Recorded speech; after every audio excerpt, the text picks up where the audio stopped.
نحمدہ و نصلی علی رسولہ الکریم اما بعد فاعوذ باللہ من الشیطان الرجیم بسم اللہ الرحمن الرحیم۔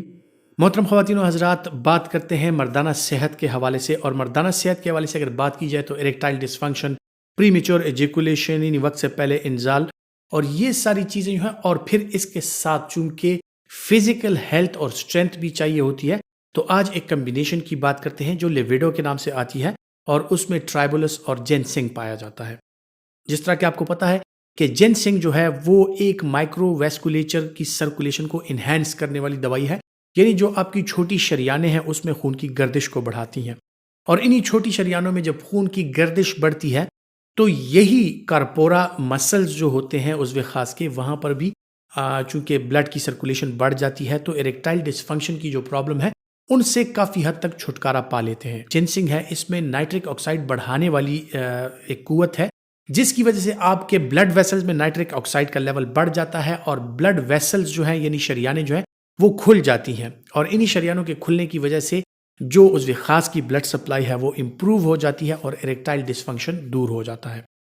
یہ دوائی جو ہے تو جنرل صحت کے لیے بھی اس کا استعمال کیا جا سکتا ہے، کیونکہ جن لوگوں میں شوگر کی وجہ سے یا بلڈ پریشر کی وجہ سے یا پیریفرل آرٹیریل یا پیریفرل ویسکولر ڈیزیز کی وجہ سے ان کی چھوٹی شریانیں تنگ پڑ جاتی ہیں، ایسے لوگوں میں ان میں بلڈ سرکولیشن بہتر رہتی ہے، خون کی گردش بہتر رہتی ہے، اور ان کی جنرل ویل بینگ جو ہے وہ بہتر رہتی ہے۔ اسی طرح پٹھوں کی بلڈ سپلائی اور مختلف قسم کے جو نرو سیلز ہیں وہاں پر اینٹی آکسیڈنٹ پراپرٹیز رکھتا ہے، تو اس کی وجہ سے جو نیوروپیتھیز اور ویسکولوپیتھیز ہوتی ہیں شوگر کے مریضوں میں وہ کم سے کم ہو جاتی ہیں، اور شوگر کے مریضوں کا جنرل ہیلتھ جو ہے وہ بہتر رہتا ہے۔ دوسرا کنٹینٹ جو اس کا ٹرائبولس ہے، اس کے حوالے سے میں کئی دفعہ تذکرہ کر چکا ہوں کہ ایک تو یہ جینسنگ کی طرح مائکرو ویسکولیچر کی سرکولیشن کو انہینس کرتا ہے، اور دوسری اس میں جو خاص بات ہے وہ یہ ہے کہ یہ آپ کے ہارمونل امبیلنس کو بہتر بناتا ہے، یعنی آپ کا ٹیسٹوسٹیرون، آپ کی سپرمیٹوجینیسس اور جو بھی میل ہارمونز بن کے آتے ہیں ان میں امپروومنٹ لاتا ہے، اور اسی امپروومنٹ کی وجہ سے آپ کے میل ہارمونز جو ہیں وہ بہتر ہو جاتے ہیں اور آپ کی صحت جو ہے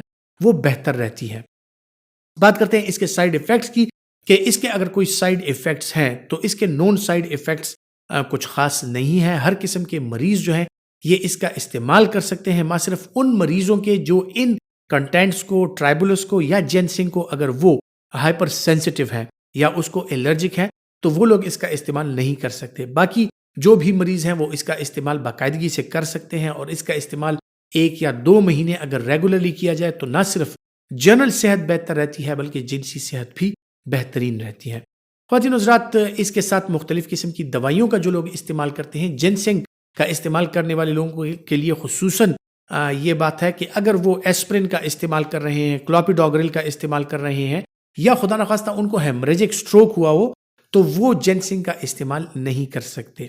یا وہ لوگ جو جینسنگ کا استعمال کرتے ہیں اور ان کو انجائنا کی پرابلم ہوتی ہیں، چونکہ جینسنگ کے ساتھ ویزو ڈائلیشن ہوتی ہے، شریانیں کھلتی ہیں، تو اس کے ساتھ دل کی دھڑکن تیز ہونے کا اندیشہ ہوتا ہے، تو انجائنا کے مریض جو ہیں وہ اس کا استعمال ہرگز نہ کریں، کیونکہ ان کو انجائنا کے اٹیکس بڑھ سکتے ہیں۔